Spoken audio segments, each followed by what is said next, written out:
আকাশ ভরা সূর্য তারা, বিশ্ব ভরা প্রাণ, তাহারি মাঝখানে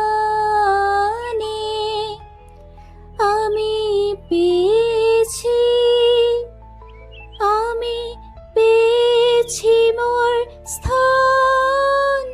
বিস্ময়ে তাই জাগে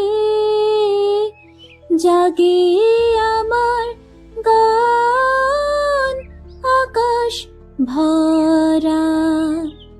নমস্কার বন্ধুরা, আজ আমি চলে এসেছি চিন্তামণিকর বার্ড স্যাংচুয়ারি পার্ট 3 নিয়ে আপনাদের জন্য।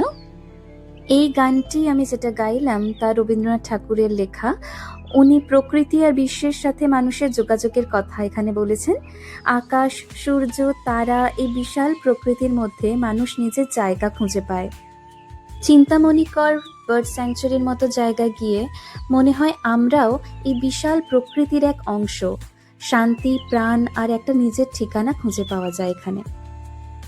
এখানে বিভিন্ন জায়গায় তথ্য ফলক দেওয়া আছে, যেখানে পাখিদের নাম আর তাদের সম্পর্কে তথ্য পাওয়া যায়। যারা বার্ড ওয়াচিং করেন তাদের জন্য এটা সত্যিই স্বর্গ। তবে একটা কথা মনে রাখবে, এখানে আসলে শব্দ করা বা প্লাস্টিক ফেলা একদমই উচিত নয়। এটা আমাদের সবার দায়িত্ব এই সুন্দর জায়গাটাকে পরিষ্কার আর সুরক্ষিত রাখা। আমি ব্যক্তিগতভাবে মনে করি, যারা প্রকৃতি ভালোবাসেন, ফটোগ্রাফি করতে ভালোবাসেন বা শুধু একটু শান্তি খুঁজছেন, তাদের জন্য এই জায়গাটা একদম পারফেক্ট। তোমরা যদি কখনো নরেন্দ্রপুর বা আশেপাশে আসো, তাহলে অবশ্যই একবার চিন্তামণিকর বার্ড স্যাংচুয়ারিতে ঘুরে যেও। বিশ্বাস করো, নিরাশ হবে না। আজকের ভিডিও যদি ভালো লাগে তাহলে লাইক, শেয়ার আর সাবস্ক্রাইব করতে ভুলো না।